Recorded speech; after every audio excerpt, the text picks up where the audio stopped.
So I grew up in Naples, Florida, unfortunately. I tell people it was the biggest mistake I ever made in my life. But just to really get a sense of how soul-crushing it is to grow up in Naples, Florida, there are just a few things that you need to know. First of all, the median age is 65 years old. That is a fact. You know, I tell people I grew up in Naples, Florida, and they say, oh, my grandparents lived there. Yeah, everyone's grandparents lived there. There's practically a nursing home on every corner, and the old people are mean. I mean, I've been outright bullied, which that statement alone should not shock any of you. Self-burn. I'm well aware that I give off the vibes of having my head metaphorically shoved in a locker. But where else would I get this dazzling personality from? I mean, I think the first rule of this class should be it can't be funny if you had a good childhood. I digress. Old people mean I have been bullied, but I'm telling you, in recent years, the vast majority of people that have bullied me have been over the age of 50. Me too. I mean, I can barely go out in public without being openly mocked for wearing a mask or dressing like someone's divorced father or insinuating that people deserve rights.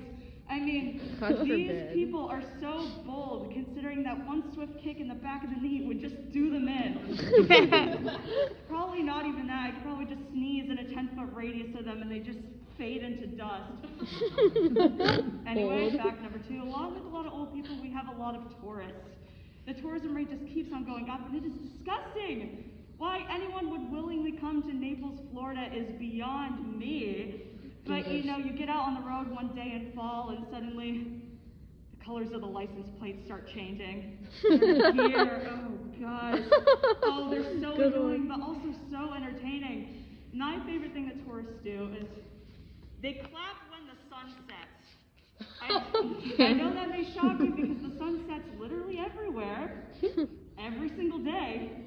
But sure enough, you go down to the beach during this phenomenon we call tourist season, the sun goes over the horizon, and you just see some dumb family from Utah just giving it up, standing ovation. I mean, at least some people are experiencing joy in their lives these days. I know joy is kind of hard to come by with COVID and all that, which is funny I say that because our tourism has skyrocketed since COVID because of everyone else coming to Florida to escape their state's strict COVID restrictions. We kind of got like a divorced parent situation going on here. You know, it's like, oh, responsible mommy New York makes us eat our vegetables and have a curfew and get a microchip. And they say, screw you, mommy, I'm going to daddy's. And daddy Florida. Oh, he just lets his kids do whatever they want. Yes, stay out as late as you want. Go party. Die at Hooters. It's fine. Oh, I've never felt safer in my life. You know your city is not doing great when your mishandling of COVID gets a joke in SNL Weekend Update. That's a real thing that happened. Don't like that a whole lot. Anyway, fact number 3. So many of the people in Naples, Florida are stupid rich. Like some of the houses near the beach are millions of dollars rich. Like in elementary school, this girl in my class chucked her phone at the wall so she could get a new one rich. I'm very much not one of those people. I grew up in an area of Naples called East Naples, which if you're not familiar with the area, it's not the nicest. There are a couple houses that haven't been renovated in a while, you know, some grungy apartment complexes. There are a lot of people in the town that call that area the ghetto. I feel wrong even repeating that, comical at best, outright offensive at worst. And if you dare go to any schools in the area, oh, you're going to be getting some really, really awful questions. Growing up, children and adults would ask me, like, do you do drugs? Are you in a gang?